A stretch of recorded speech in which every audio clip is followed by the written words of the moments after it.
Assalamualaikum warahmatullahi wabarakatuh. Saya Sunarji Harahap ingin berbagi tips ya mengenai membangun jiwa wirausaha di dalam diri kita. Tentunya ya sebelumnya jangan lupa like and subscribe-nya ya. Jadi terkait tentunya wirausaha ya ini harus terbangun dalam diri kita setiap muslim. Karena tentunya kalau kita mau sukses, mau kaya, harus berbisnis, harus berdagang seperti dicontohkan oleh Rasulullah SAW ya. Beliau pada masa remaja kecilnya umur 12 tahun sudah dibawa oleh pamannya Abu Thalib untuk bisa berdagang. Nah, ini tepatnya Pak, saya pada tanggal 7 Desember 2019 menjadi pemateri mengenai kepemimpinan entrepreneurship ya oleh Dema Febi Wins ya sebagai pemateri pertama. Jadi kalau kalian ingin dari sekarang mau sukses, harus berwirausaha. Dimana kita sekarang ini, kita kalau pada zaman era digitalisasi sekarang ini, kalian mungkin alumni era revolusi industri 4.0 ini, tentunya tidak bisa berharap banyak untuk kalian saat sekarang ini bisa untuk mendapatkan pekerjaan seperti misalnya harapan-harapan mau jadi PNS. Tentunya tidak bisa. Sekarang kita harus mencari ya kompetensi kita yang sebetul-betulnya keahlian kita. Bagaimana kita untuk bisa menciptakan peluang-peluang kerja ya yang luar biasa. Dimana tentunya kita dapatkan peluang-peluang ini dalam diri kita ya untuk kita bersama membangun ekonomi bangsa melalui kita berbisnis tentunya. Ya terkait di dalam ekonomi tentunya dengan prinsipnya dengan prinsip ekonomi tadi itu ya dengan modal sekecil-kecilnya menghasilkan keuntungan yang sebesar-besarnya. Jadi orientasi seorang muslim itu berwirausaha, berbisnis bukan saja mendapatkan keuntungan, tapi adalah bagaimana dia mendapatkan berkahan dari Allah Subhanahu wa taala. Jadi nilai-nilai Islami akhirat itu dapat kita dapatkan. Jadi tentunya di sinilah kita bagaimana kita menjadi seorang pebisnis. Karena tentunya dari 9 pintu rezeki itu adalah dari berbisnis. Jadi kalau kalian mau kaya, jangan lupa kalian dari sekarang harus berbisnis. Apa ya saja itu yang bisa kalian lakukan. Jadi tentunya ini menumbuhkan semangat kita dalam untuk bisa ya menggapai cita-cita kita. Jadi kalau kita melihat potensi saat sekarang ini banyak kita munculkan kita ya dengan adanya seorang pemikir misalnya Nadiem Karim contohnya. Dia awalnya sekarang sudah menjadi Mendikbud ya, sebelumnya dia menjadi seorang yang pengusaha ya, menciptakan usaha Gojek.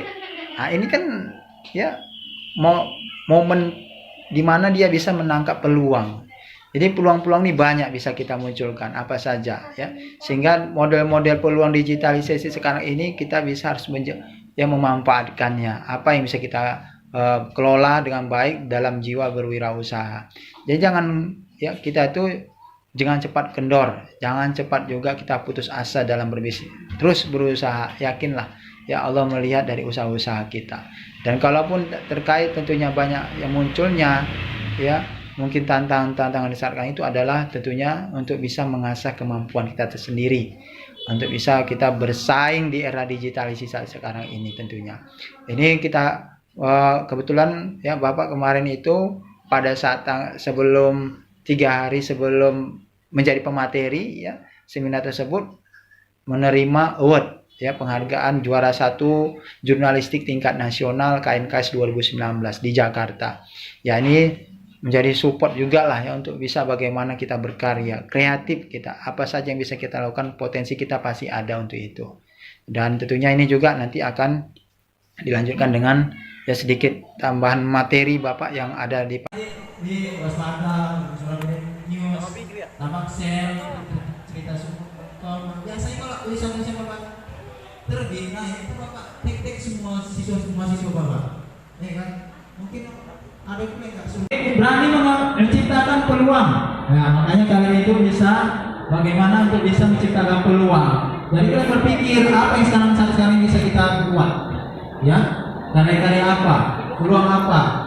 Jadi tentunya kan punya kompetensi. Dalam kita membuat wirausaha, kita lihat sekarang prospeknya apa mengenai digitalisasi. Makanya sekarang sudah banyak YouTube buka bisnis online. Ya, jadi artinya bagaimana dengan adanya kemajuan teknologi ini kita makin untuk bisa memberikan peluang kerja. Makanya kita tanamkan dalam pemikiran kita, orientasi kita itu jangan pula untuk bagaimana kita dari segi taman nanti kuliah ini PNS saja pikiran, jangan ya.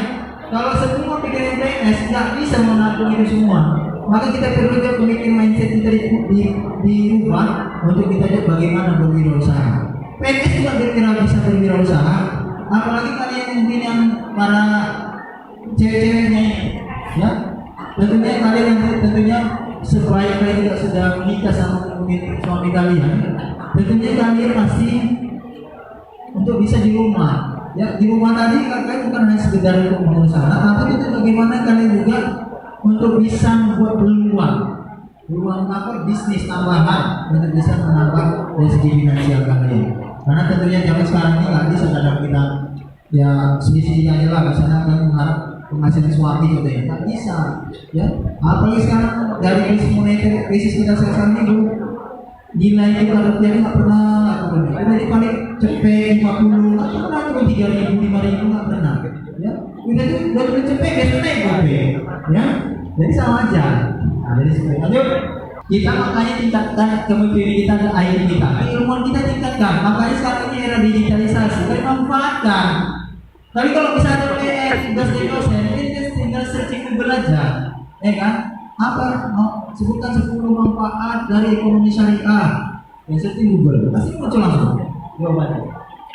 Makanya itu api. Makanya kadang kalau misalnya